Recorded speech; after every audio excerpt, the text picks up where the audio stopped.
Hi, welcome to Eye Openers. I'm your host, Brittany Drozd, and each week I bring you insightful conversations with entrepreneurs that will help you make more money, become a strong leader, and build a business culture that you're proud of. Grab your coffee and let's dive in. Hey, Craig Fisher, thanks so much for joining me today. Brittany Drozd, thanks for joining me. Of course. I'm so excited about this. I'm usually the one doing the interviewing on my show, so it's fun to just have an open conversation with you. Yeah, same. I don't get to do this very often. I'm like you. I interview people for my show. And every once in a while, I get together with folks like you and just have a discussion, which I think is fruitful and will help, a lot of the people who do the types of things we do. Sure. And for those of you watching, this idea was born out of a brief conversation you and I had and said, hey, let's record this. Let's take this to the masses, and let people just hear about the conversation we were having. Yes. So I called you and I was referred to you by our good friend, Katrina. And my brother-in-law is a small business owner, and he owns a online clothing business with his wife. And he's looking for, expertise in e-commerce and, things like that he really doesn't have. And not that you're the technical expert, but you know how to help him get to that point, right? Mm-hmm. And so you're going to be working with him, which is great. But in the conversation that you and I had, a lot of great things came out about how we develop business, how we nurture customers. And figure we should chat. Totally. And you're right. Like so many people, they feel like the ultimate solution for their business is hidden in just the next right piece of software or next, just change in their process. But they're ignoring the biggest component of it all, which is people.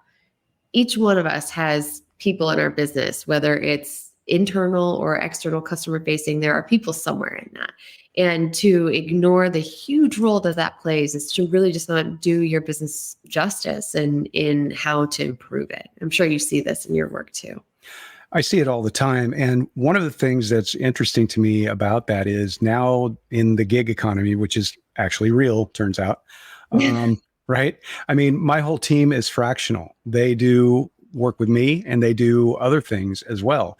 And that's the wonderful thing about what, COVID brought to us, among other things, right? But, how do you develop fractional people, right? How do you say, you might be doing amazing things over here, but I need you to also do this if you want to learn it. And, I think that is a human thing and a coaching thing. Totally. I also have a fractional team. And so I'd be curious to hear from you, what have you learned from working with that, and what has worked well as far as inspiring people or motivating them to really give their best to your work?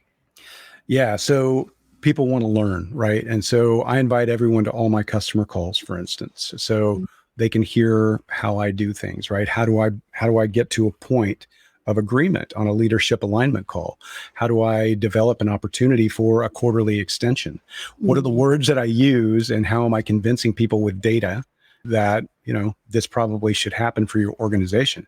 Mm-hmm. And so I think the learning is the biggest motivator. Money's fine, but people like to feel appreciated and, enjoy what they're doing, and they like to learn.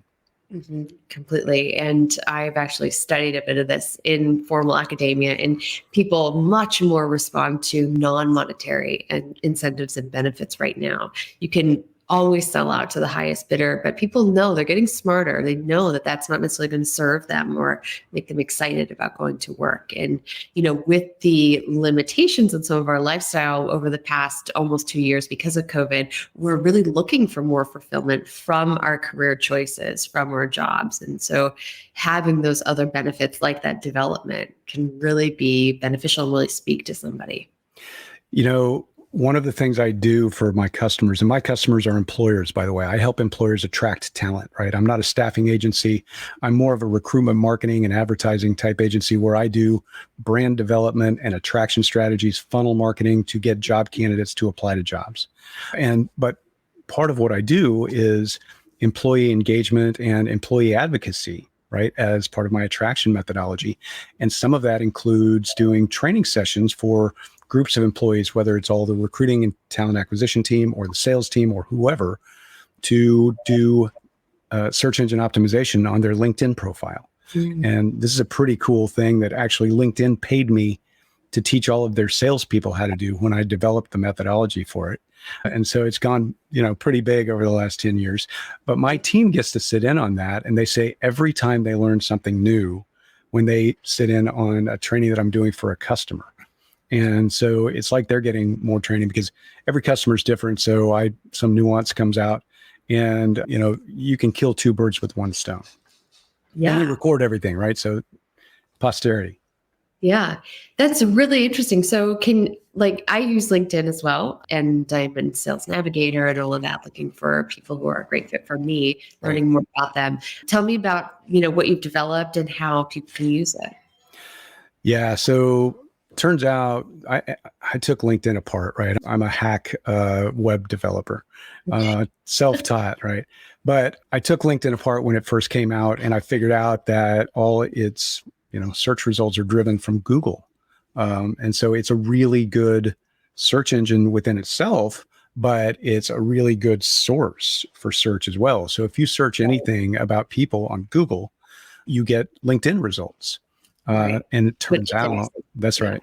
And it turns out if you put the right keywords in the right places a number of times near other things, then Google gets really good at putting you at the top of search results for specific things, right? So I've got a sub page on my business page called LinkedIn Training Dallas.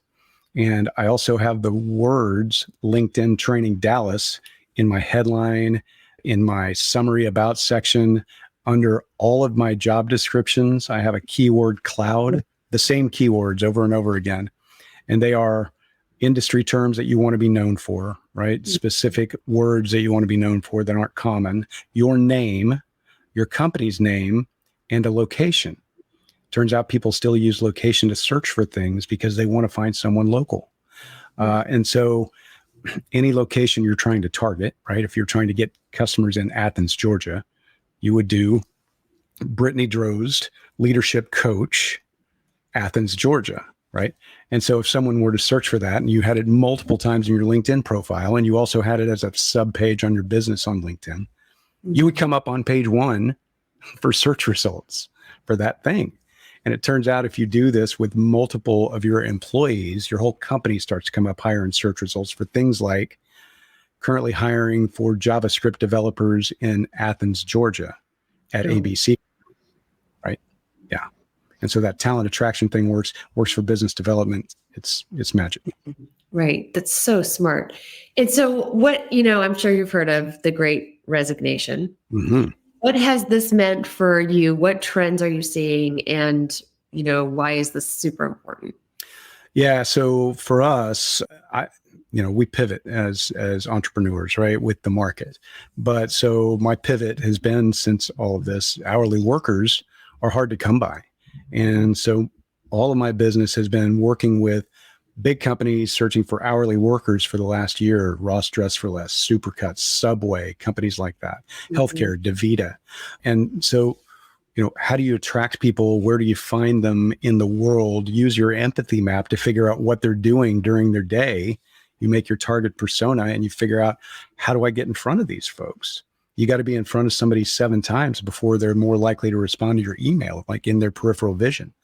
And so, I help employers show up all over the place to their target audience. And it's popular now because completed job applications are hard to come by. People will start job applications, or they'll start and then ghost because they don't really want a job.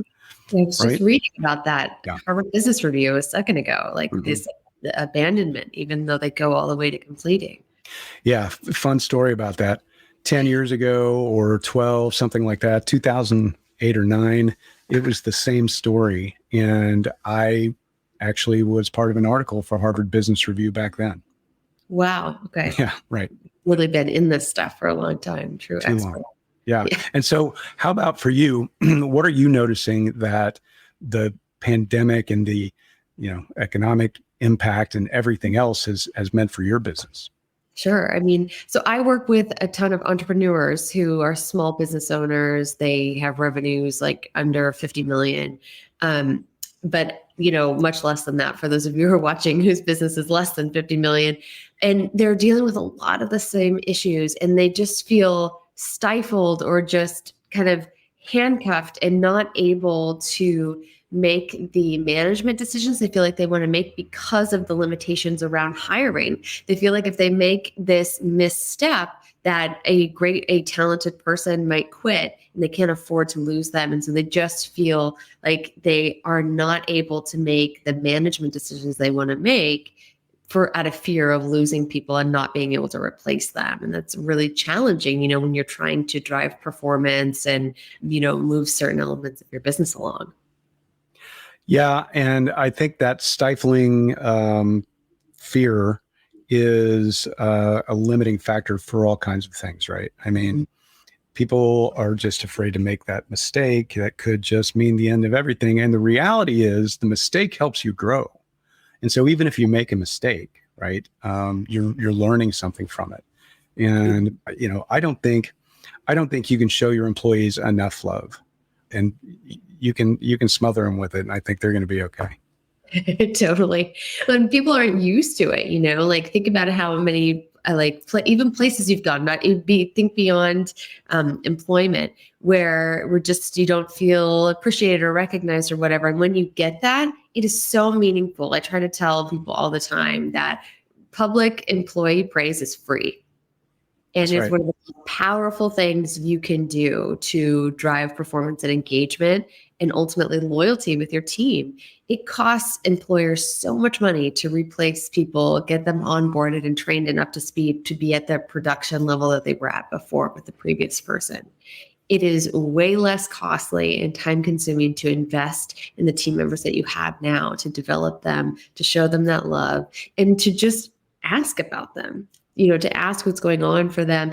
I hear all the time, I don't have time for this. I'm up to my eyeballs with stuff to do. I don't have time for this, but you don't have time to lose a really great employee either, and try to fix that gap. So we talked a minute ago. I love your point, and I'm gonna tack onto it. We talked a minute ago about how long I've been doing this stuff, and literally I've been through 3 downturns in the market. So that's how long I've been doing it. Major ones, right? And so I see the cycle, but the idea is that over time, I'm consistent with my message, with putting myself out there, with posting helpful content for people, just consistent, very, very, very consistent. It's not a ton. I'm not as prolific as some people, but over time, I am wildly consistent. And so I'll get to the end of a training sometimes, and the manager will say, what if we don't have time to post content on a regular basis? I'm like, I think you missed the whole point of the entire presentation, but you just make it part of your routine. Tee it up in an app on Sunday, right? So that you have everything going out across the week, or whatever you have to do, 15 minutes every day, 10 minutes. And it should be the same thing with employee praise and appreciation and gratitude. You need to practice every day. I've got a gratitude journal that I write in every day. And it reminds me, I need to say something, publicly or personally to my folks. Mm-hmm. Right. I hear that all the time too. I'll be in a one-on-one conversation with a leader or the CEO, and they'll tell me how amazing somebody is doing or how they stepped up in a way beyond their expectations or their role. And we'll pause, and I'll have them actually write that out in the email right then to ensure that gets shared. Because if you're sharing it with me, I think how amazing it would be to hear that as the employee, that you thought of them, that it was meaningful enough to share it with me, that needs to be also made, available to the person who went above and beyond. Well, and it reaps rewards, right? There's karma involved in this. And I take it a step further sometimes with employers. When you're onboarding your new people, rarely do you, at that point, when they're brand new, take an opportunity to send them a note and say, I really appreciate you. Thank you very much. Tell me about your candidate experience. How did you feel applying to this job, and how's everything going so far? And then at the end of that, you can say, now, if you feel strongly about this, click here and go post some of that on Glassdoor for us. Right? I mean, it's a little self-serving, but it works. It just works. People want to feel heard and acknowledged. And if you ask them to, they're glad to share it. Mm-hmm. Mm-hmm. Yeah, especially if it's genuine. If you did the first part of, having that moment with just your team internally first. Mhm. It's the same with asking for referrals, testimonials about your Mhm. experience just with me. I have to do it all the time. And I tend to ask after they just shared something really valuable and explicit about what it was that was great about working with me in a particular way, because that's what people want to know, right? Is, well, why is it great? What happened? Whatever. But that also helps guide other people's decision making. So if like attracts like, and if that's the experience you had and you make that public and you're articulate about it, what has happened specifically, then you're going to drive more people that are similar to you, or that have those same values, towards the organization, which is important. We want that kind of alignment. We do want that kind of alignment, and like does attract like, and there's nothing wrong with, can I quote you on that, right? Leaders appreciate that. If they say something good about you that you find brilliant, you light up, you mind if I quote you on, I'm writing that down. Is it cool? And they have no problem with that. And, I'm a big fan of keeping a brag book. So every time a good outcome happens, or you get a good email from a customer or someone who saw you on a webinar or anything, take a snapshot of it and put it in an online document that you keep going, right? A PowerPoint, online, whatever. And then anytime a customer or anyone else says, what have you done for me lately? You can just say, here you go, right? Here's all the stuff. And if you do that on a regular basis, you'll find, and take notes, by the way, because you can't search pictures, right, with keywords. So take notes, right, when you put that post there of what it is, what it said, who said it, when it was, and then you can constantly go back and reference, good outcomes, which I love. Mm-hmm. Do you share some of these things like on your LinkedIn? Would you recommend people, employers, or like consultants alike do something like that for SEO and LinkedIn? Oh, absolutely. I think everyone. So when you get a good snippet of your brag book, turn it into an Acrobat presentation, and those are real easy to share now, right? You can make a Flipbook on LinkedIn, which is great. Yeah, big fan. Yeah, very cool.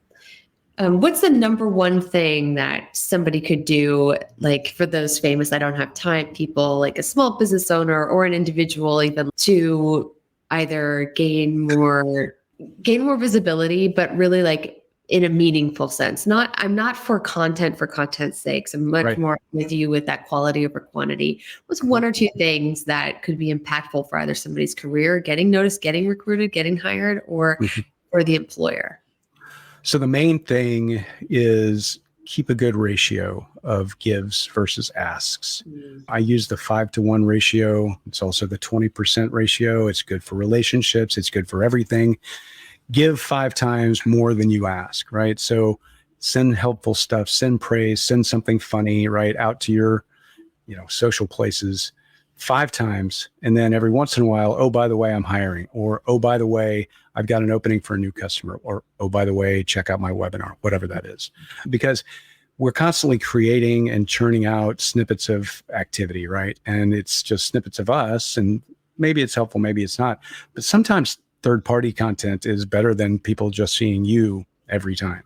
And so I really think keeping that mix in mind, that, 5-to-1, it's easy to remember. It's nothing magical about it, except it has been proven.